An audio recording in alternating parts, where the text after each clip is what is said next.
Great speech last night. Thank How you was very it? much. How was it for you?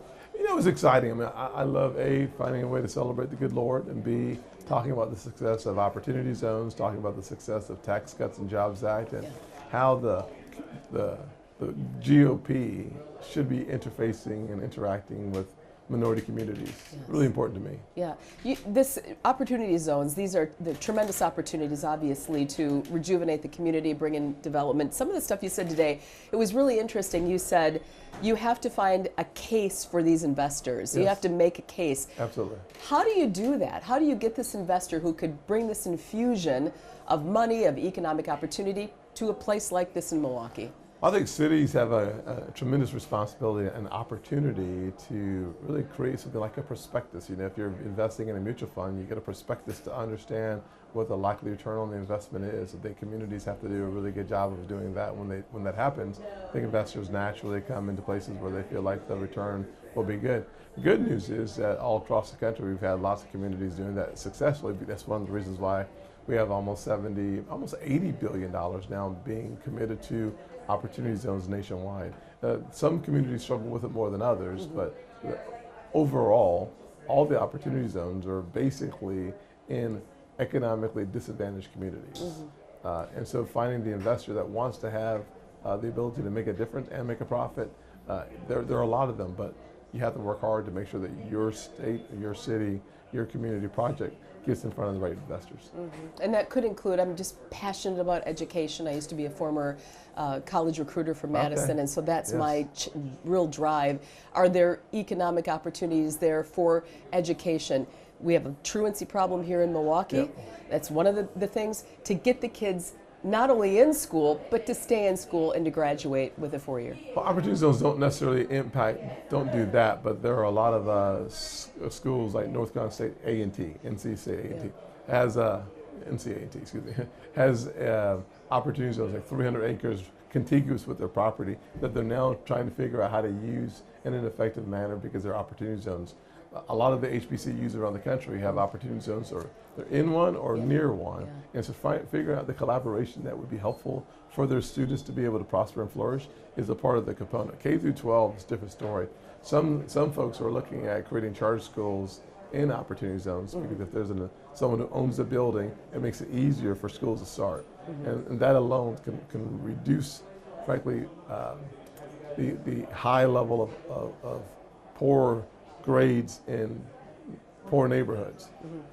Yeah, I wanted to go to Spelman. I visited. I didn't go, but I get it. That would be a great, huge. Spelman Atlanta is a great place where you see a lot of opportunity zones. Actually, Prospering, Morehouse, Spelman. Oh, that whole AU around center. Those areas. And frankly, I think even Emory and Georgia Tech have opportunity zones nearby. And so really, it's the collaboration, the partnership is such an important part of the equation, whether you're talking K through 12 education or higher education. You've got to be on the lookout for investors who meet the criteria that you set as getting more dollars in those communities. I couldn't help it when I heard you talk today and what you think about HUD.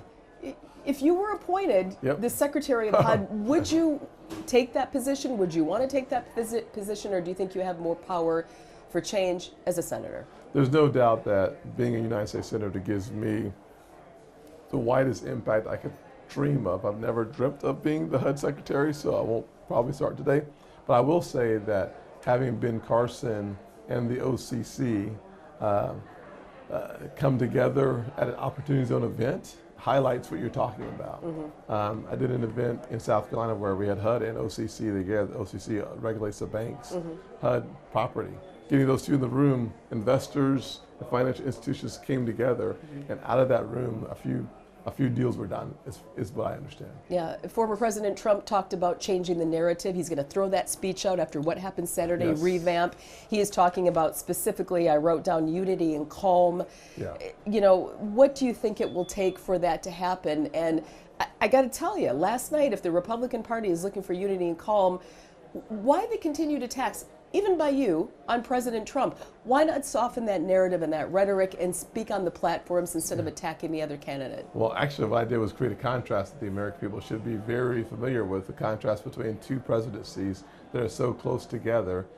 consecutive 4 years followed by 4 years, that they can now compare the results of those two presidencies. Number one, there's no question that if you want to sell something, you got to say what this product does. And number two, if you have competition, you got to say what that product does not do. The product of Joe Biden and Bidenomics does not benefit working class and poor people.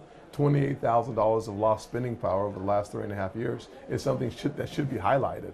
Having the lowest unemployment rate in the history of demographics, African Americans, Hispanics, Asians, women 70-year low, is really important to show that contrast. Talking about the devastation of thousands of people being shot in a city controlled exclusively by Democrats for 100 years, comparing that to communities run like Dallas, Texas, African American mayor, where crime is going down. That comparison is really helpful for the consumer or the voter to make their final decision. But when you have over 80% of African Americans leaning Democratic, they identify with the Democratic Party, Sure.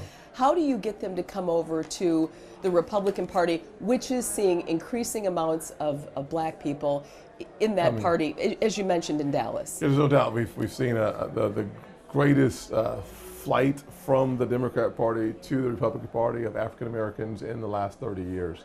Part of us leading that movement is our success with HBCUs, our success with the tax code, our success with opportunity zones, our success with sickle cell anemia research, our success with heirs property.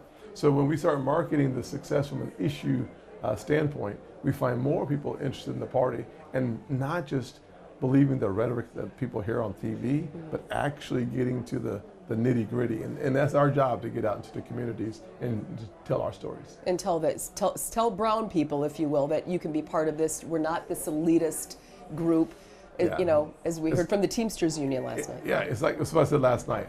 I grew up with plastic spoons, not silver spoons. Whatever the definition of elite is, it doesn't include plastic. And so that's the deal. Last question, which is a fun one. If you weren't doing this, what would you be doing? Ministry.